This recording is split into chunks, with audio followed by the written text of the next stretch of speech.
Never any doubt. The Blue Jays took care of business on the road on a bullpen day against the Yankees to advance to the ALCS, winning 5-2. All I'm going to say to that is fuck you, Yankees, and fuck you, American media, who don't give us the time of day, all that good shit. The Yankees have been eliminated. So let's go over, kind of what transpired in this game today. We're going to have a lot of pictures to go over, all this good shit. But I'm pretty pumped, honestly, that the Jays were actually able to win this one. Because to me now, if they lose the rest of the way, I don't really care who wins the World Series. Obviously, I care if the Jays win, but at the same time, the Yankees can't win. So we took care of business in that respect. So let's run through the box score. We'll run through that first. We'll look at the scores in the rest of the games there. But first and foremost, George Springer 1 for 4 with an RBI, taking care of business. Nathan Lucas had a huge hit to score 2 runs. He was 2 for 5 today. You know, doing extremely well as a fucking role player. Vladimir Guerrero was only 1 for 4 with a walk and a run scored, and well, not a run scored, but and an RBI. But man, what he hit in the fucking, he set like some sort of record. I think he had 9 RBIs, 9 hits in 4 games in the ALDS. I don't think that's ever been done before. 529 average, 1600 on base or OPS, like that's fucking insane. Addison Barger was 3 for 5. Didn't have a run scored or an RBI. One of his was a duck snort. I mean, kind of nice for him to get a hit, but no one was able to drive him in. That was the one low point of the Jays on offense today. As you know, they had a lot of hits. They had 12. Runners in scoring position was not great, but at the same time, you know, they took care of business. Cam Schittler did well, but we'll continue with the box score here. Kirk was 1 for 5. Varsho 0 for 4, Santander 0 for 3. But the one thing I liked about watching Anthony Santander tonight, it looks like he's getting his timing back. He had some really good at-bats, some extended at-bats against Mr. Cam Schittler. And I like what I'm seeing. I think he's getting close to breaking out, which would be huge for the Jays. Miles Straw had a big duck snort to right field, 1 for 1 with an RBI. You know, and Ernie Clement, 2 for 3, didn't have a run scored, but he did have didn't have any RBIs, but he had 2 runs scored. Andres Jimenez 1 for 4 with a run scored. So offensively, I mean, we kind of did take care of business tonight, scoring 5 runs total. The bullpen is what I would say was most impressive. Now, it was extremely stressful, especially in the later innings. But our reliever, Louis Varland, got the start. Only went an inning and a third, but no earned runs. Mason Fluharty came in. He did let a home run. I forget who it was to. I think it was Ryan McMahon. But that was the only run that we let, throughout the entirety of this game. Sir Anthony Dominguez, scoreless in an inning and 2/3. Eric Lauer had a huge appearance tonight. 1 2/3 inning with a walk, 2 strikeouts, no runs, no hits. he was phenomenal in huge spots. Yuri Rodriguez wasn't great, but I mean, he did register a note, didn't let it run. Brendan Little was shaky as he always is, falling behind in the count. Two guys he led on base, so he let a hit and a walk. It got shaky, but he did get through it without yielding a run. Braden Fisher, I mean, scoreless, but didn't really have the same command that he's had. So in 2/3 of an inning, he didn't look that great tonight, if I'm being honest with you, but he did all right. And then Jeff Hoffman did pick up a save for us. He let a run in an inning and a third. He did have to face, Aaron Judge in the ninth inning. All told, that's good for a 5-2 win. I will say that, to Yankees fans, I do like Cam Schittler. Although he let 8 runs, he didn't walk anyone, only had 2 strikeouts, but Cam Schittler was phenomenal for him in 6 1/3 inning. Very happy that the Yankees lost, and that's the one thing. That's the only team I didn't want to see win outside of the Red Sox. So we did take care of business. Apart from that, I mean, we've got a couple other games we need to go over. The Tigers managed to win 9-3 against the Seattle Mariners. They will have Tariq Skubal on the mound for the last game of this series. I think the Tigers will win, and I think as Jays fans, if we want to look at matchups that are easier, we kind of want the Tigers to win, because we're not going to have to face Tariq Skubal to potentially game 3. I don't think he'd go game 2. Perhaps he would. I'm not really sure, but he's certainly not going to pitch game 1 on Sunday. So I think the Tigers will win this series.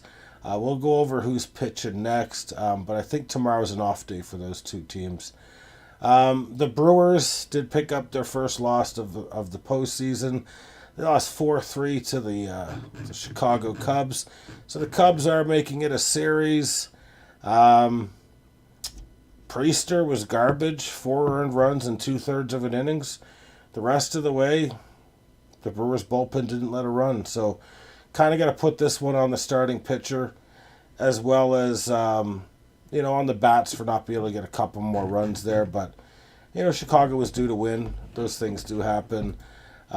Philly was able to actually, do pretty damn good today against the Dodgers on the road. Go figure, one of my alumni, Kyle Schwarber, hit 2 ding-dongs, and they roughed up Yamamoto a little bit, 3 earned runs in 4 innings with 6 hits allowed and a walk. They did their part. I'm happy to see this be a series. I kind of had a feeling the Phillies could win this one, coming into the, NLDS there. We'll see what happens there. And finally, let's take a look at the pitching matchups on tap for tomorrow. One of it is going to piss me off, though. So you got the Phillies and the Dodgers, and you got Christopher Sanchez up against Tyler Glasnow. It's a favorable pitching matchup. Really, I don't know. It's not really a favorable pitching matchup. It could go either way. I think it favors Philly, but I don't trust their bullpen. So I actually think that tomorrow the Phillies might square this series up. I think it'll be 2-2 after tomorrow. And then we don't know who's pitching for Milwaukee or the Cubs. I don't know if that's potentially a bullpen day for both teams, much like the Jays did tonight, but it certainly could be. I'm just going to take a quick look at the comments here.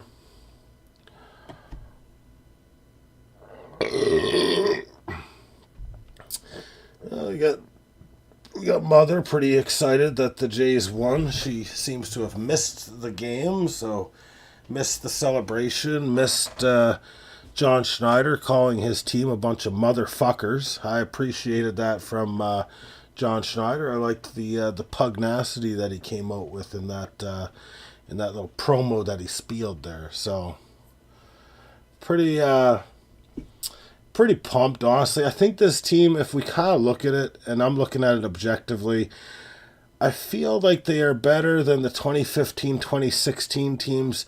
Maybe not as explosive on offense for home runs and putting up runs that way, but I really do feel like the Blue Jays were susceptible to guys back in 2015, 2016 who threw sliders. You know, Edwin would bite on them. Jose wouldn't necessarily bite on them, but you could pitch to these guys. I think this team is way better on defense, potentially better on some of the pitching aspects of the game. Not necessarily better in offense, but I think they've got more ways to win on offense, if that makes any sense. Like they can bunt, they can move runners over, they can hit with runners in scoring position. They're not as reliant on the home run as those other teams were. I do feel like since I've been watching baseball, this is the most complete Jays team that I've had the opportunity to watch.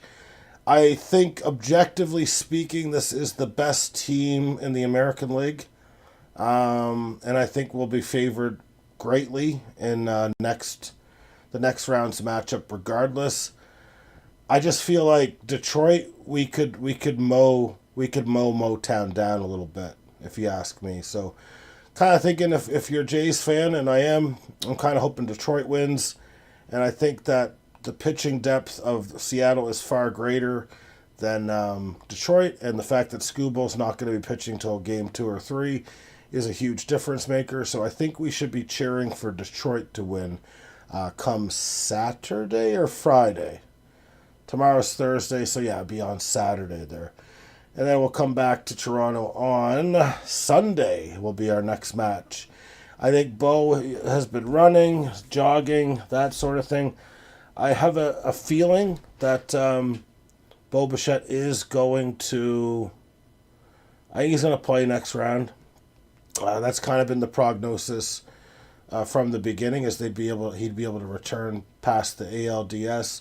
Now, in terms of how we're going to set up our rotation or our active pitchers, I'm unsure about this. I feel Max Scherzer will not be on the postseason roster the rest of the way. Regardless, unless there's injury, I don't see how he factors in. I'm wondering if the Jays are going to want to bring Chris Bassett back onto the team, because I do feel like the reason why we brought in so many lefties was to offset the Yankees a little bit, knowing we had Eric Lauer in the pen, and then, load up the lefties, because most of their power is to right field, and they've got a lot of left-handed bats. I can't say one way or the other. I really don't know. I think Bo Bichette, pending health, will be on the roster. I expect him to be on the roster. Max Scherzer, no. Chris Bassett, to me, I'm going to say 60-40 in favor of him making the roster this time around, because I think it matches up a bit more against Detroit and that sort of thing.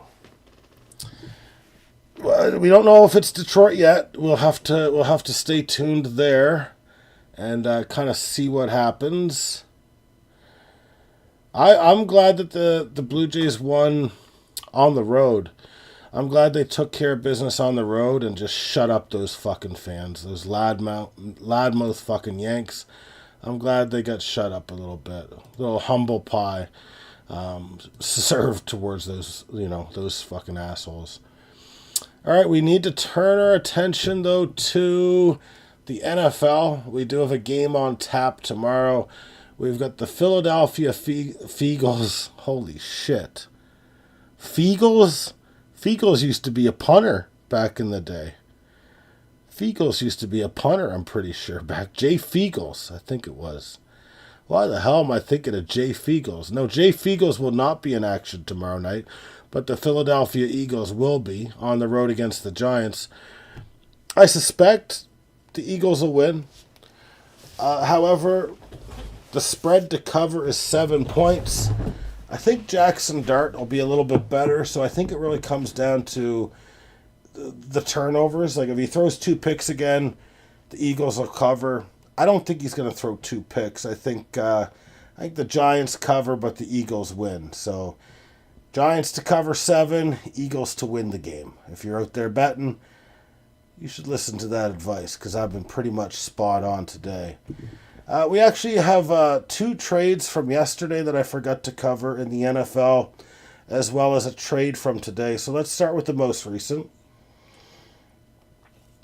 The Cleveland Browns acquired a cornerback named Tyson Campbell, formerly of my team, and the Eagles' 2026 7th round pick from the Jacksonville Jaguars in exchange for cornerback Greg Newsome and the Jets' 2026 6th round pick, sorry.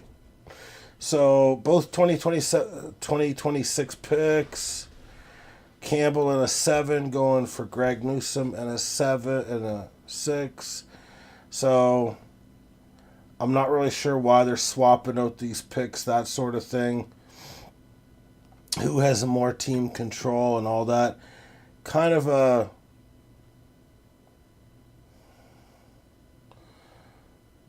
I don't know. I'm just trying to read through real quick here. So Newsome has been pretty good.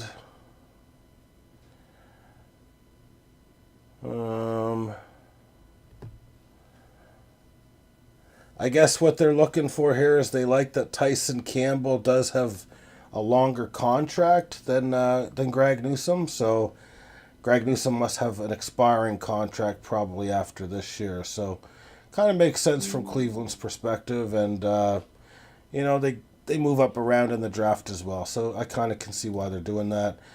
Cleveland was active in a trade yesterday, too. They traded Joe Flacco to the Bengals. And I believe what happened was there was a 5th round pick that they got and a 6th round pick. I need to look up the trade details because I don't necessarily trust AI overview here.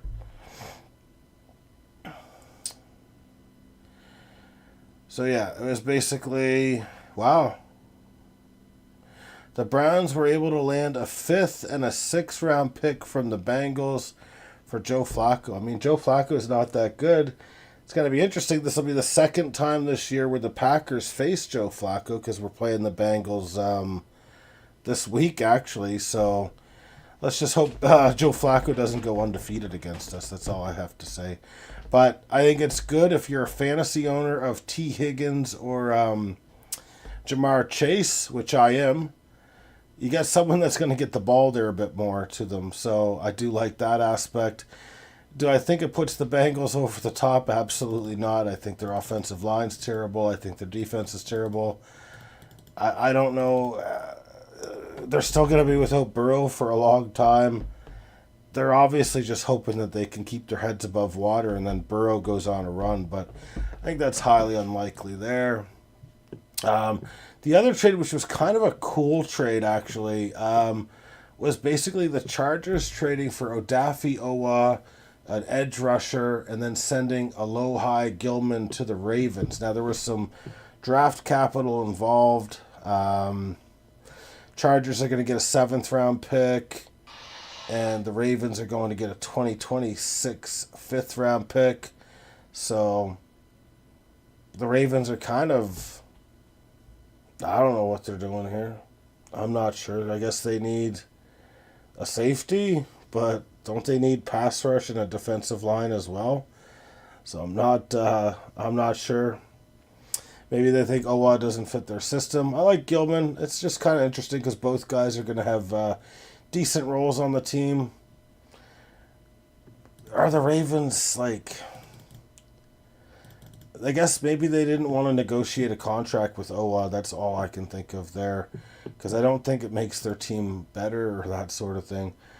Let me just see the comments here. The Bengals have no offensive line. Flacco will be dead in 2 weeks. I mean, it's possible. It's certainly possible. The man's 40 being put on that shit team. It's true. I mean, I can't really argue with you. But yeah, that's it for our football. So I already made my picks. We went over a couple trades. We don't usually get many NFL trades, especially in season. So kind of surprising that we had 3 in the last 2 days. two of which were with the Browns, obviously looking to load up on picks there. I'll just see. I mean, all I can really say about Blue Jays is what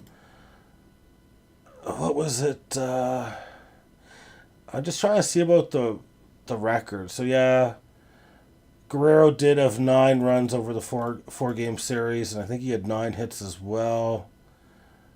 I don't know if I think that was a major league record though.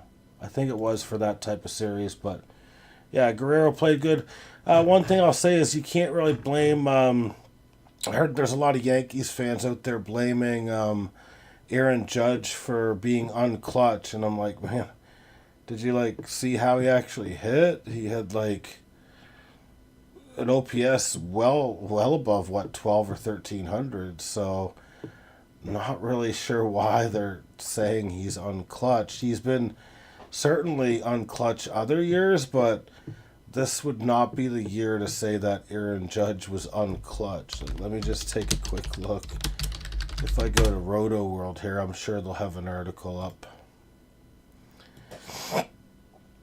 So yeah, he had like a 682 plus 581. I mean, that's pretty fucking high. That's like 1350 to 1375 OPS. I mean, he hit 500, so not really sure why Yankees fans are saying why Aaron Judge was unclutch. That's all I can say. But yeah, I mean, other than the baseball, I mean, I don't know what else to break down. Well, we can kind of break down more as we kind of find out who we're playing, but we're not going to know who we're playing until not tomorrow, but the day after. So we're not going to know till what, Friday? So on Friday we find out who we're playing, and then we can do a deep dive into, you know, the possible pitching matchups, kind of look at the offense, that sort of thing. Like I said, I feel like Detroit's a better matchup for us. Less travel time, all that shit, but we'll see what happens. I would say the Jays are favored to win the rest of the way, and then the winner of, you know, the Phillies and the Dodgers are the favorites in the NL, which I think you have to say the Dodgers are probably going to be that team. You never know, though. It's possible that two teams that we didn't expect at the start of the year might square off in the World Series between, you know, the Jays and the Brewers, so we'll have to stay tuned. Well, yeah, I got to say before we go, I think it was a great team effort, obviously, with the with all the pitchers that we had going tonight. Like, I think we had 8 pitchers pitch. It was definitely a team effort, and everyone kind of contributed for the most part. It's a resilient team. They are battle-tested. They do not have a ton of postseason experience, you know, games-wise for most of these players. So I think them knocking off the Yankees was pretty fucking huge. And I didn't see people really pressing and that sort of thing a whole lot. So, I mean, they won on, like, what, the biggest stage, almost the biggest stage of all. Like, you're up against the Yankees. There's not going to be more ratings than playing the Yankees other than maybe the Dodgers in the finals. Obviously, each round there might be more, but, like, all eyes are on what New York does. We are aware of that.